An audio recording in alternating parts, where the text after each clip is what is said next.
ஏன்னா பெண்கள் நீங்கள் நிறைய பேர் இருக்கீங்க, பெண்களுக்கு பெண்மணிகள்னு ஒரு பேர் உண்டு தெரியுமா? ஏன் சொல்லுங்க?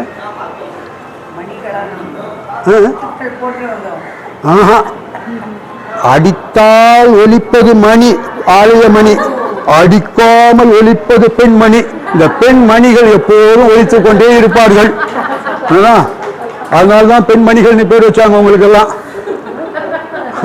தண்டமிழ் இருந்துட்டு சங்கம் சேர்ந்திடும், தண்டமிழ் இருந்துட்டு சங்கம் சேர்ந்திடும், வண்டுகள் இருந்துட்டு மதுவை உண்டிடும், குண்டுணி இருந்துட்டு கோள்கள் மிஞ்சிடும், பெண்டுகள் இருந்துட்டு பெரிய சண்டையே.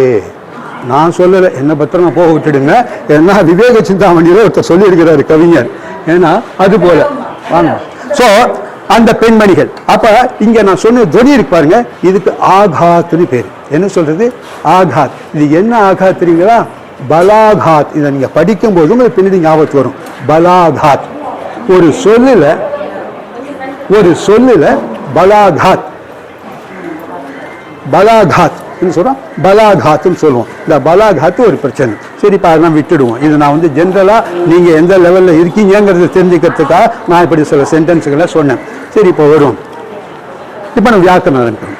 வர்ண கிசே கஹத்தே. நான் கேள்வி கேட்டு அதுக்குள்ள ஆன்சரை மாத்திரம் கொண்டுட்டு போறேன். இது வந்து நான் உங்களுக்கு டீச் பண்ணலை, உங்களை ரிமைண்ட் பண்றேன். நீங்க மறந்து இருக்கிறத ரிமைண்ட் பண்றேன். வர்ண கிசே கஹத்தே சொல்லுங்க. வர்ணன்னா என்னப்பா? அக்ஷர். அக்ஷர். அப்ப வர்ண கிசே கஹத்தே அப்படின்னு சொன்னாக்க மூலத்வனி. என்ன சொல்றது? மூலத்வனி ஜிசே खंड नहीं किया जा सकता. அதாவது அதுக்கு மேல அதை உடைக்க முடியாது, அதுக்கு மேல அதை உடைக்க முடியாது, தவிர்க்க முடியாது, பிரிக்க முடியாது. அப்ப विच्छेद नहीं कर सकते.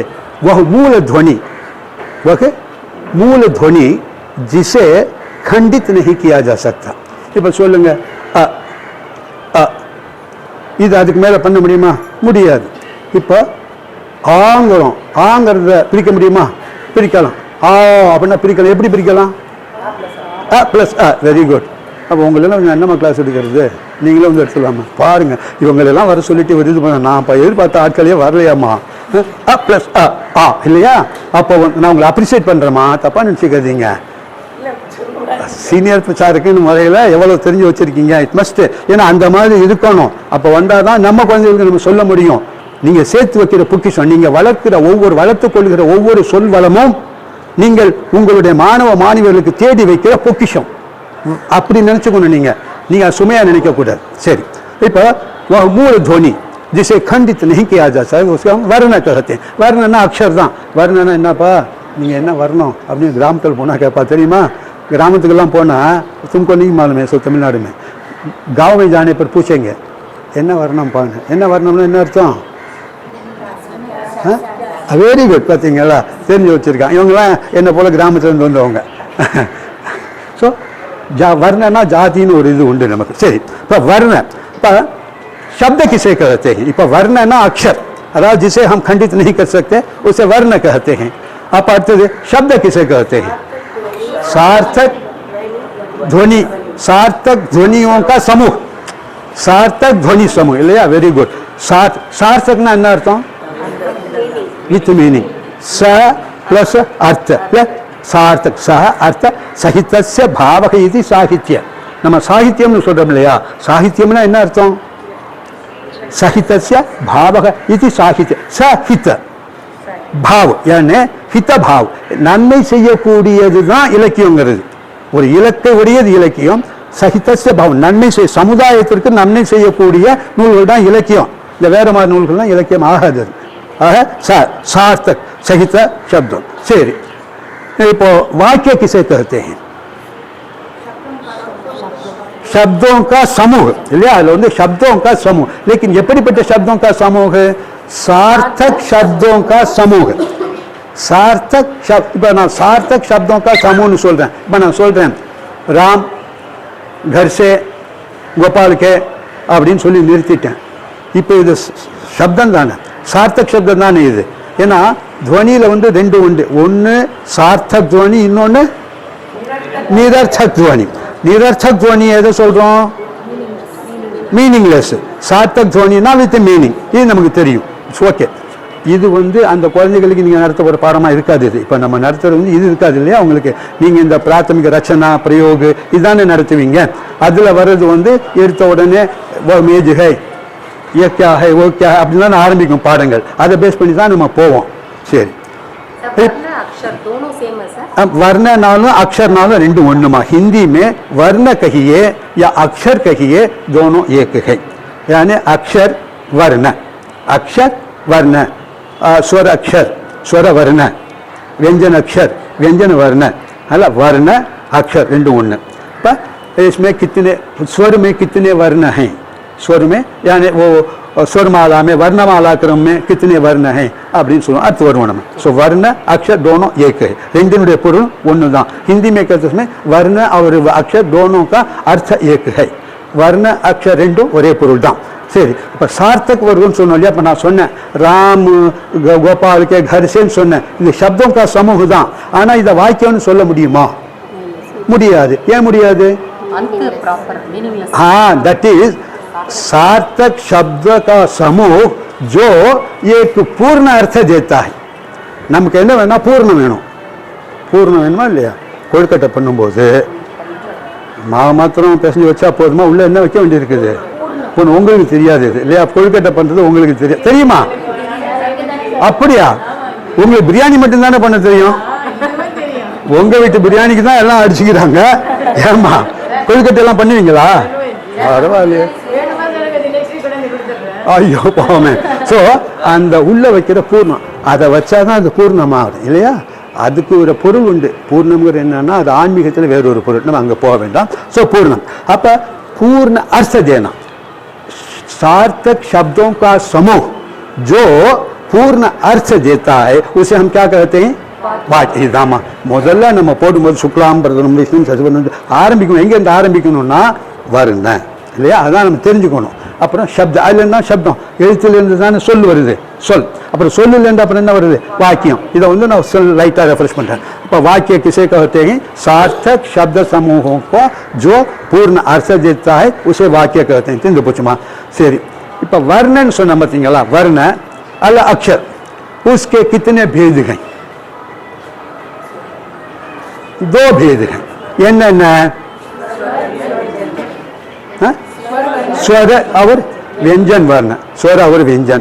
சரி, ஸ்வர வர்ணங்கிறது தமிழில் என்ன சொல்கிறோம்? வெரி குட், உயிர் எழுத்து. व्यंजन வர்றதுக்கு மெய் எழுத்து. உயிர்மெய் எழுத்துக்கு என்ன சொல்கிறோம் ஹிந்தியில்? பாரखड़ी. பாரखड़ी. Very good. சரி, இப்போ हिंदी में स्वर वर्ण कितने होते हैं? हाँ, ஏன் முதல்ல பார தேடகள்லாம் இருக்குது, ஏன் 11 சொல்றீங்க நீங்க? அம் அகங்கிறத நம்ம என்னவா எடுத்துக்கிறோம்?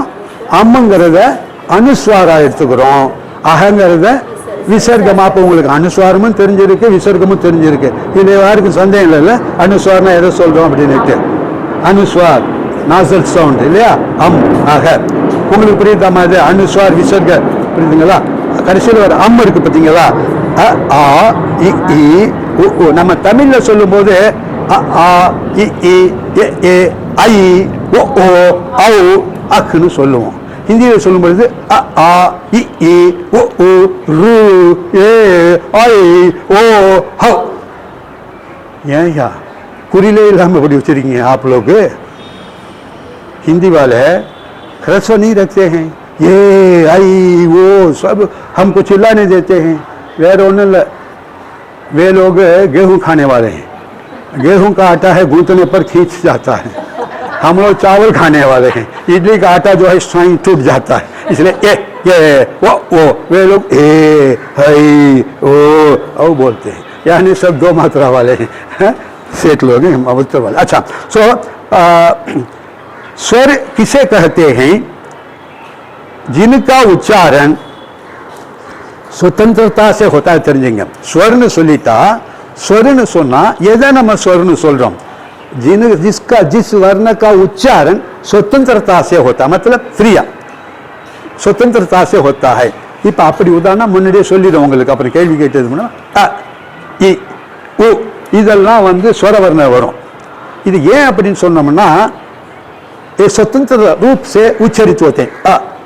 इसके साथ इसको उच्चारण के लिए दूसरे की सहायता लेना नहीं पड़ता है. ஹிந்தியில் சொன்னாலும் புரிஞ்சுப்ப இல்லையா, ஹிந்தியில் பேசும்போது புரிஞ்சுப்பல இல்லையா, இல்லை யாரும் ஹிந்தியில் பேசும்போது வேகமாக பேசுனா என்னை தடுத்து நிறுத்தி கேட்டிங்கன்னா மறுபடியும் சொல்லலாம். உங்களுக்கு கூடமா நீங்கள் எங்கேருந்து வந்திருக்கீங்க? அம்பத்தூர். உங்கள் பேர் என்ன? வெள்ளையம்மாள். நீங்கள் என்ன பண்ண ஸ்கூலில் ஒர்க் பண்ணீங்களா, பிரச்சாரக்காரீங்களா? பிராத்தமிக் எழுதியிருக்கீங்க பார்த்தீங்களா? It's okay. அப்போ நீங்கள் முன்னாடி உட்காரணும். சரி பரவாயில்ல இருங்க, நானே அங்கே வரேன். இங்கே இல்லை வேண்டாம், அங்கே கொடுக்க மாட்டாங்க, எல்லாம் போட்டி போடாம அதனால. ஸோ அப்போ நான் சொல்கிறேன், உங்களுக்கு ஹிந்தியில் சொன்னால் கொஞ்சம் புரிஞ்சுக்கிறது கஷ்டமாக இருக்கும். நீங்கள் கொஞ்சம் புரிஞ்சுக்கோங்க. இதெல்லாம் வந்து நீங்கள் இப்போ புரிஞ்சுங்கன்னா இது உங்களுக்கு இப்போதைக்கு தேவையில்லை. ஏன்னா நீங்கள் யார்கிட்ட படிக்கிறீங்க? ஜெயலட்சுமி ஒரு டீச்சர்கிட்ட படிக்கிறீங்க. சரி கரெக்ட், நீங்கள் வந்த வரையிலும் சந்தோஷம். இப்போ इनको उच्चारण देने में दूसरे सहायता. இப்போ ஐ சொல்லும் பொழுது இதை உச்சரிப்பதற்கு மற்றொரு உதவி தேவைப்படவில்லை. இப்போ நீங்க ஆ ஈ ஊ சொன்னா என்ன பண்றீங்க? எப்படிமா நீங்க படிக்கிறீங்களா? என்ன படிக்கிறீங்க? பிரவீன் பூர்வார்த்தா. Very good. அப்போ கரெக்ட் தான் நீங்கள் வந்திருக்கிறது. சரி, இப்போ ஆங்கிற வேலை சொல்லும்போது அ பிளஸ் அ ரெண்டு சேர்ந்தாதான் ஆ. அப்போ அது சுதந்திர வர்ணம் இல்லை இல்லையா? அதை சொல்றதுக்காக சொன்னேன். அ இ உ என்ற ஸ்வர வர்ணங்கிறது स्वतंत्रता से जिसका उच्चारण किया जाता है उसे हम स्वर वर्ण कहते हैं. சரி, व्यंजन சொல்றோம் இல்லையா? व्यंजन किसे कहते हैं அப்படின்னு சொன்னா चलो, व्यंजन वो वर्ण है जो स्वर की सहायता के बिना नहीं उच्चरित होता है. ஸ்வரம் என்று சொல்லக்கூடிய உயிரெழுத்தின் உதவி இல்லாமல் உச்சரிக்கப்பட முடியாததுதான் व्यंजन. व्यंजनம்னா வீட்டில் என்ன சொல்ல தெரியுமா? व्यंजनம்னா வீட்டில் என்ன சொல்ல தெரியுமா? என்ன தெரியாதா? யாரும் கேள்விப்பட்ட இல்லையா? என்னமா காய்கறி சப்ஜி எல்லாம் பண்ணுவோம், அதுக்கு व्यंजनம்னு ஒரு சிலர் பயன்படுத்துவா.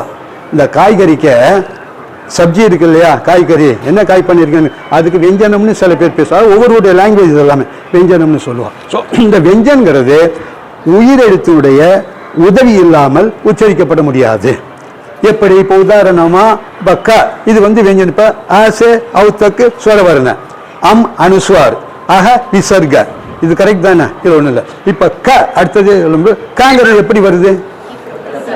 இக் பிளஸ் க, இக் பிளஸ் க, இக் பிளஸ் இக் பிளஸ் அக்கா அக்கா அக்கா அக்கா அக்கா இக் பிளஸ் க க இக் பிளஸ் இக் பிளஸ் சரி. இப்போ இக் பிளஸ் க இக் பிளஸ் ச இக் பிளஸ். இப்போ சாவில் வரும்போது எப்படி வரும்? இச்சு வரும், அங்கே இக்கு வராது இல்லையா? இச்சு பிளஸ் நான் என்ன சொன்னேன்? இக்கு பிளஸ் சொல்லி சொன்னேன், நீங்க யாரும் ரெஃப்யூஸ் பண்ணல. இச்சு பிளஸ் ச, இத்து பிளஸ் த, இப்பு பிளஸ் ப, இப்பு பிளஸ் உ ஃபு ஃபு இல்லை சின்னது. பெருசா இருந்தா ஃபு ஊதிடுவீங்க நீங்க என்ன இல்லையா? சரி சரி வரோம். இப்போ स्वर की सहायता से व्यंजन का उच्चारण होता है பார்த்துட்டோம். சரி, ஸ்வரம் கே பேதுன்னு பார்ப்போம். இந்த ஸ்வர வர்ணன்னு பார்த்தோம் இல்லைங்களா? அந்த ஸ்வர வர்ண ரெண்டுன்னு பார்த்தோம். தோ பேத் என்னென்ன? ஒன்று லகு குரு ஹ்ரஸ்வ தீர்கன்னு சொல்லணும். லகு குருங்கிறது வந்து மாத்திராவுக்கு சொல்றது. இதுக்கு என்ன சொல்லணும்னா ஹ்ரஸ்வ தீர்க்க. இந்த ரெண்டு சொல் தெரிஞ்சுக்கங்க. ஹ்ரஸ்வ இப்போ நான் சொல்றது உங்களுக்கு ரொம்ப புரியாதுமா, நீங்க கேட்டுட்டே வாங்க. இப்போ கேட்டுக்கிட்டீங்கன்னா நீங்க அடுத்த மத்தியமா போகும்போது நல்ல ஞாபகத்துக்கு வரும். அதனால ஹ்ரஸ்வ தீர்க்க, ஹ்ரஸ்வ தீர்க்க. ஹ்ரஸ்வனா குரில், தமிழ்ல என்ன சொல்றோம்? குரில். தீர்க்கனா நெடில். அப்ப நீங்க தமிழ் குரில் நெடில், ஹ்ரஸ்வ தீர்க்க, குரில் நெடில். உங்களுக்கு தமிழ் எல்லாம் தெரியுமில்லமா? தமிழ் தெரியும் இல்லையா? சரி, குரில் நெடில், குரில் நெடில், ஹ்ரஸ்வ தீர்க்க. சரி, இந்த ஹ்ரஸ்வன்னுட்டு ஏன் சொல்றோம்? ஹ்ரஸ்வ वर्ण किसे कहते हैं? हाँ, ஹ்ரஸ்வ वर्ण किसे कहते हैं? என்ன கம்மியா இருக்குது? என்ன கம்மியா இருக்கும்? ध्वनि. அது என்ன சொல்லணும்னா एक जिस वर्ण के उच्चारण में एक मात्रा का समय लगता है। मात्रा मात्राना मात्राना வீட்டில் மாத்திரானா அவன் என்ன பண்ணுவான்னா பர்ஸில் எடுத்துட்டு மாத்திரா பணத்தை மாத்திரான்னு சொல்லிடலாம், மேரி விட்டா ஏமாத்திரான்னு சொல்லிடலாம் இல்லையா. மாத்திரா ஆனால் மாத்திரான்னு சொல்லி ஹிந்தி மாத்திரா நீங்கள் தமிழில் எடுத்துக்கக்கூடாது. எப்போ சில நேரம் நம்ம சொல்ல விட்டுட்டு வேறு லாங்குவேஜ் எடுத்துட்டு தப்பாக படும் இல்லையா. அதான் மாத்திரா மாத்திராங்கிறது ஹிந்தி. இப்போ ஹிந்திமே மாத்திரானா தமிழில் மாத்திரை. தமிழில் மாத்திரைனாக்க काल अलव काल अलव अब जिस वर्ण के उच्चारण में एक मात्रा इतना ஒரு நொடி இல்லையா. சொடக்கு போடுறோன்னு சொல்கிறோம் இல்லையா. சொடக்கு போடுவீங்களா ஆத்துக்கார சொடக்கு போட்டு ஆட்டிப்பீங்களா. ஆமாங்கிறாங்க பாருங்க, ஆத்துக்கார சொடக்கு போட்டு ஆட்டிங்கன்னா ஆமாங்கிறாங்க. எல்லாம் பாருங்க எல்லாத்துக்கும் நடக்கிறது தானா. சரிம்மா அப்ப ஏக் மாத்திரா அந்த மாத்திரா இதை நம்ம நொடி அப்படின்னு சொல்றோம். அந்த ஹிந்தியில பல் க்ஷன் அப்படிலாம் சொல்றோம். அப்ப ஏக் பல் की मात्रा एक क्षण की मात्रा அப்ப அதை ह्रस्व. அப்ப दीर्घத்துக்கு என்ன ஆகும் दो मात्रा. जिस वर्ण के उच्चारण में दो मात्रा का समय लेता है उसे हम दीर्घ बोलते हैं. இந்த ஹ்ரஸ்வ தீர்க்கத்துக்கு மாத்திரான்னு சொல்றோம் பார்த்தீங்களா. இந்த மாத்திரைக்கு சார் இது இருக்கா என்ன இங்க பேனா வச்சிருக்கீங்களா. இந்த பேனா எழுதுறது மார்க்கர் இருக்கா இல்லை இருக்கா. சரி விடுங்க. அப்போ மாத்திராங்கிறத நம்ம காலையில் பண்ணும்போது இந்த மாத்திராங்கிறது நீங்கள் செய்யுள்ள ரொம்ப முக்கியம். செய்யுள்லாம் போடும். இந்த செய்யுள்னா தோஹா கேள்விப்பட்டிருக்கீங்களா. தோஹா தோஹா தோஹான்னு என்ன தெரியுமா. எங்க வாத்தியார் எனக்கு எப்படி சொல்லிருக்கா दो बार हा हा बोलने से दोहा. दो बार हा हा बोलने से दो बार हा हा बोलने से दोहा. दो से मारी माँ दो बार सही सही शब्द करता है इसलिए दो सही मोहल्ला भाग में सही त्रिपुटा सही दो सही करने वाला. हमारी दोहा एक छंद होता है. हिंदीல दोहा दोहाன்னு ஒரு பாடல் நம்ம குறள் தமிழ்ல குறள் கேள்விப்பட்டீங்களா. தமிழ்ல குறள் திருக்குறள் அந்த குறள் வெண்பா சந்துன்னு சொல்லுவாங்க. தமிழ்ல குறள் வெண்பா அப்படின்னு ஒரு சந்து தனியா உண்டு. மேல 4 சீரு கீழே 3 சீருன்னுட்டு. அது மாதிரி ஹிந்தியில தோஹா. அப்ப தோஹாவுக்கு दो चरण அதாவது दो पंक्ति 2 வரி இருக்கும் பார்த்துருப்பீங்க. நீங்க எல்லாரும் தோஹா படிச்சு ஒரு தோஹா சொல்லுங்கம்மா யாராவது.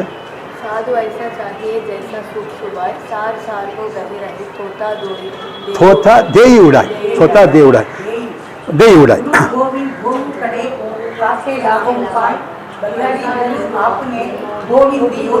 உங்களுக்கு சிரமமே தேவையில்லை. என் ஸ்டூடெண்ட்ஸுக்கு அப்படிதான் சொல்லுவேன். ஏன்னா என் பேர் கோவிந்தன். குருவை தேடிட்டு போனோம். என்ன குரு கோவிந்த தோவு குரு கோவிந்த தோவு கடே गुरु गोविंद दो खड़े काके लागू पाय बलिहारी गुरु आपने गोविंद दियो बताय இல்லையா. அது மாதிரி அப்போ இந்த தோ அந்த 2 பங்க்தி வருது பார்த்தீங்களா. அதில் மேலே தோ சரண் இருக்குது, கீழே தோ சரண் இருக்குது. சரண்னா அடி. அதில் சமச்சரண் விஷமச்சரன்னு சொல்லுவோம். இந்த முதல்ல இருக்கு பாருங்க, அதாவது இங்கிலீஷில் சொன்னோம்னா ஆடு ஈவன் அப்படின்னு சொன்னா OWD ஆடு ஆடு ஈவன் அப்படின்னு சொல்லும் இல்லையா. அது மாதிரி முதல் பாதியை விஷமச்சரன்னு சொல்லுவோம், 2வது பாதியை சமச்சரன்னு சொல்லுவோம் தோஹாவில். அது மாதிரி கீழே உள்ள லைன்லையும் முதல் பாதியை விஷமச்சரன், 2வது பாதியை சமச்சரன். விஷமச்சரன்னா ஆடு, அதாவது 1 3 5 7 9ன்னு கொண்டுட்டு போனோம். ஆடு நம்பர்னு சொல்லணும் பாருங்க, ஒற்றைப்படை நம்பர். தமிழ்ல சொல்றது ஒற்றைப்படை நம்பர். एक बोला ये 1 3 4 5 6 7 8 से एक नंबर पर जो होता है उसको हम अंग्रेजी में ऑड नंबर बोलते हैं, ऑड नंबर बोलते हैं, या हिंदी में उसको विषम विषम विषम बोलते हैं. विषम चरण, विषम चरण का द फर्स्ट முதலாவது வரின்னு அர்த்தம். அடுத்த சமச்சரன்னா ரெட்டையில வருது, 2 4 6 8 அப்படின்னு வருது பாருங்க. அப்ப சமச்சரன். அப்ப प्रथम चरण में तेरह मात्रा, प्रथम चरण में तेरह मात्रा. நீங்க பிரவீனுக்கெல்லாம் கிளாஸ் எடுக்கும்போது கண்டிப்பா நீங்க தெரிஞ்சுக்கணும். விஷாரு பிரவீனுக்கு கிளாஸ் எடுக்கிறவா இதை கண்டிப்பா தெரியும். அப்ப விஷமச்சரன் இப்ப தேரக மாத்திரா. பாருமா தண்ணி வேணுமா?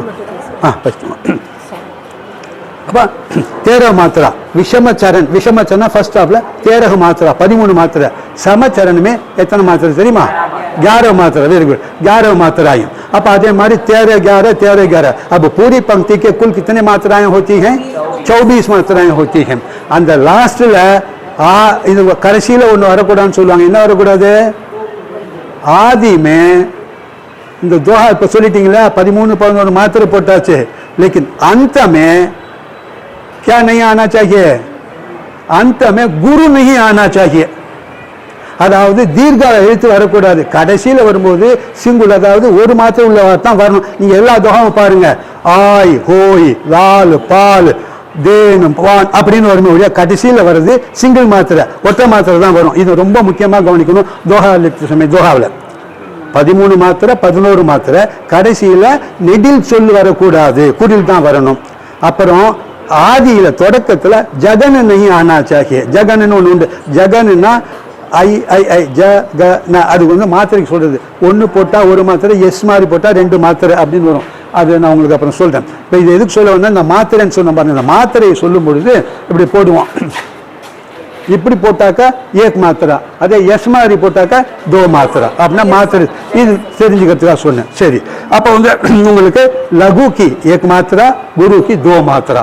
லகு வர்ண குரு வர்ண, அதான் ஹ்ரஸ்வ வர்ண தீர்க்க வர்ண. சரி, நம்ம வர்ணத்தில் தான் இருக்கிறோம். அடுத்தது இதில் வந்து 11 எழுத்து சொன்னீங்களா, ஸ்வரவர்ண 11 எழுத்து சொன்னீங்க நீங்க இல்லையா? ஆசே அவுத்தக் 11. அதுல மூலஸ்வரி எதை சொல்லுவோம்? சொல்லுங்க. ஊ. நான் முதல்ல சொல்லிட்டேன். அ இ உ மூணும் தான் மூலஸ்வரம் சொல்லுவோம். அதாவதுமா ஹிந்தியில உயிரெழுத்துன்னு சொல்றேன் பாருங்கம்மா. ஹிந்தியில 13 உயிரெழுத்து இருக்கும். இந்த 13 உயிரெழுத்துல கடைசியா இருக்கிறது அம் அஹன்னு 2 வரும். அம்முங்கிறது நாசல் சவுண்டு, அது அனுஸ்வார்னு சொல்லுவாங்க. அகங்கிறது விசர்க சவுண்டு. போக ஆனாவிலிருந்து அவ்வண்ணா வரைக்கும் 11 வார்த்தை உண்டு, 11 எழுத்து உண்டு. அந்த 11 எழுத்துல மூல எழுத்துன்னு சொன்னா அ இ உ, இந்த 3 தான் மூல எழுத்துன்னு சொல்றது, மூலத்வனின்னு சொல்றது.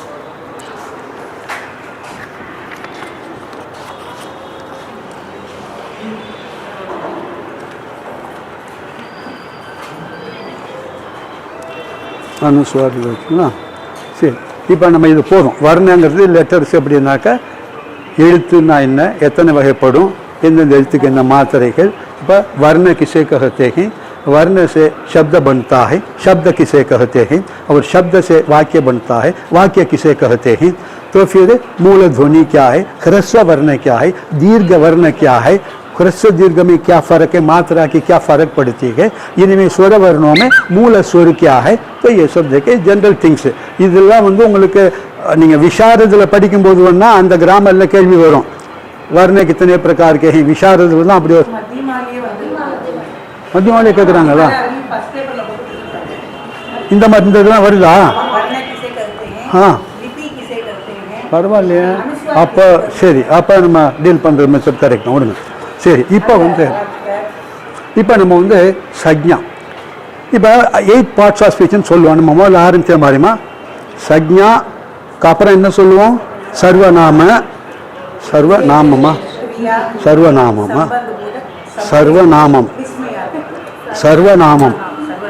சர்வநாமம் எல்லாத்தையும் வாங்கிட்டு போட்டாச்சுன்னா சர்வநாமம். ஸோ சக்ஞா இது உங்களுக்கு புரியாது. நான் சொல்கிறேன், இந்த லாங்குவேஜ் புரியாது. உங்களுக்கு புரியுதா?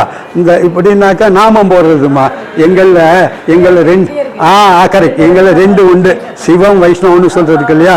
இப்படி போடுவோம். நாங்கள் இப்படி போட்டோம்னாக்கா எங்கள் மண்டை வேண்டாம்னு சொல்லுவோம், மீறி போடுவோம். அவள் இப்படி போடுவா, ஏன்னா மண்டை இப்படியா படிச்சிருக்கேன், இப்படி தானே போட்டுருக்கேன்னு சண்டை போடுவோம். இது எங்களுக்குள்ள. சரி, ஸோ புரிஞ்சுக்கிட்டீங்க நீங்கள். ஓகே, அப்போ சக்ஞா. அப்புறம் சக்ஞான்னு சொன்னாமா, சக்ஞா கிசே कहते हैं, ஒரே வார்த்தையில் சொல்லுங்க. सज्ञा किसे कहते हैं? என்னமா? किसी व्यक्ति वस्तु स्थान जाति का बोध करावे उसे सज्ञा कहते हैं. அப்ப கரெக்ட். அதாவதுமா சக்ஞான்னா பெயர் சொல்லணும். உங்களுக்கு லாஸ்ட் சொல்றேன், நீங்க பிராத்தமிக் படிக்கிறீங்க இல்லையா? உங்களுக்காக சொல்றேன். சக்ஞா அப்படின்னா பேர் தெரிஞ்சுக்கங்க. நம்ம பெயர் சொல்லு தமிழ்ல சொல்லணும், தெரியுங்களா? பெயர் சொன்னா தெரியும் இல்லையா? பெயர் சொல் என்னமா? என்னம்மா பெயர் சொல், ஒரு பெயர், அதாவது ஒரு மனிதனோ அல்ல ஒரு இடமோ ஒரு பொருளையோ அவங்க ஒரு குணத்தையோ குறிக்கக்கூடிய சொல்லு நம்ம தமிழில் சொல்லுவோம். அது கூட உங்களுக்கு இது பண்ணலாம், அதே பண்ணியிருக்கேன். அது தமிழ். இந்த புக்கை நீங்கள் கிடைச்சதுன்னா இந்த புக்கு கூட வாங்கலாம். இது எப்படின்னு கேட்டிங்கன்னாக்க இலக்கணம் மட்டும் இதில் டீல் பண்ணியிருப்போம். இந்த இலக்கணம் வந்து தமிழ் இலக்கணம், ஆனால் தமிழ் இலக்கணத்தை ஹிந்தியோடு கம்பேர் பண்ணி போட்டிருப்போம். சொல்கிறேன் என்ன, இது வந்து இவர் தான் எழுதியிருக்கார் இந்த புக்கு.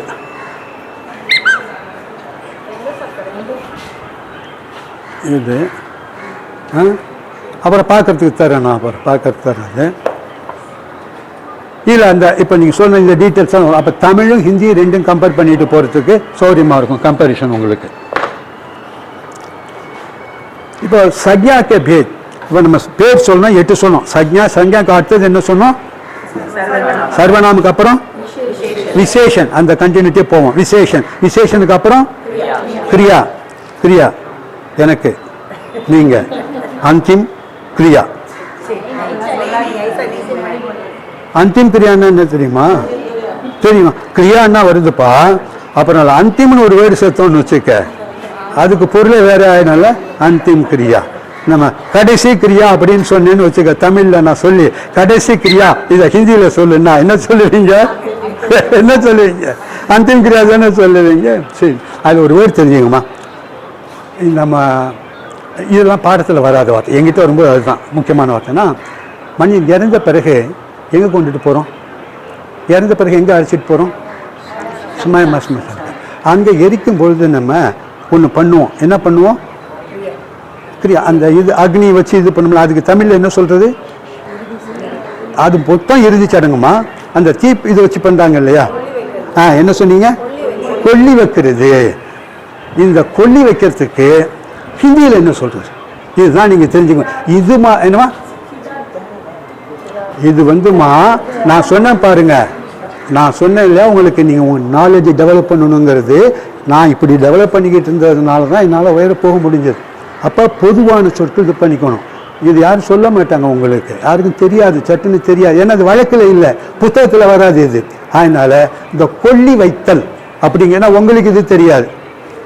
இந்த கொல்லி வைக்கிறதுங்கிறது உங்களுக்கு தெரியாது, அவங்களுக்கு 2 பேருக்கும் தெரியாதுமா. சரி, நீங்கள் செய்ய மாட்டீங்க. அதாவது கடைசியில் தீ வைக்கிறோம் இல்லைங்களா, அதுதானே கொல்லி வைக்கிறேன்னு பேர். அதுக்கு ஹிந்தியிலமா முகாக்னி தேனா, முக அக்னி, முகாக்னி தேனா குறிச்சிங்க. அதுக்கு என்ன சொல்கிறது? முகாக்னி தேனா. இன்னைக்கு 2 வார்த்தை நீங்கள் புதுசாக கற்றுக்குங்க. ஒன்று கொல்லி வைத்தல், யாருக்கு வைக்கிறோமோ வைக்கலையோ தெரிஞ்சுக்குவோம். அதனால முகாக்னி தேனா, முகாக்னி தேனா. என்னது? முகாக்னி, அக்னிமா.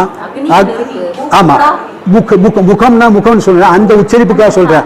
முகாக்னி யானே முக பேர் அக்னி தேனா. எல்லாத்தையும் வச்சுட்டு அப்படிதான் குடும்ப தலையில கொடுக்க. அதுக்கு வந்து ஹிந்தியில முகாக்னி தேனான்னு பேர். கொல்லி வைக்கிறதுக்கு என்ன சொல்றது? முகாக்னி தேனா. முக்கா செகண்ட் கா. ஆமா, நம்ம குடும்பமான வரைக்கும் நீங்க சொல்லும்போது 1வது அக்கா, 2வது அக்கா, 3வது அக்கா, 4வது அக்கான்னு சொல்லி கொடுக்காம க க க க அந்த ப்ரொனன்சியேஷன் பிக்கப் பண்ணி கொடுங்க. நீங்கள் மெயினாக சொல்லி ரொம்ப பேருக்கு அந்த உச்சரிப்பு வர்றதில்லை. அப்போ உச்சரிப்பு வராதனால என்ன ஆகுன்னு கேட்டால் பொருள் நிறைய மாறுபடும் இல்லைங்களா? இப்போ நான் சொல்கிறேன்னு வச்சுக்கங்களேன், இப்போ வந்து தவளை தவளை, இப்போ 2க்கும் வித்தியாசம் வந்துடும். லைல நம்ம தமிழில் சொல்லும்போது கலை கலை இல்லைங்களா, சொல்லும்போது வித்தியாசம். ஆகினால அந்த உச்சரிப்பை சரியாக சொல்லிக் கொடுங்க. நம்ம என்ன சொல்கிறோம்? க க க ஒரே இதாக சொல்லுவோம். க க க க ஃபஸ்ட்டு க செகண்ட். ஆனால் இங்கிலீஷில் நீங்கள் போட்டு கொடுத்து சொல்லலாம். ஃபஸ்ட்டு கேஏ, செகண்டு கேஹெச்ஏ, க க. அதை நீங்கள் முதல்ல உச்சரிப்பை தெரிஞ்சுங்க.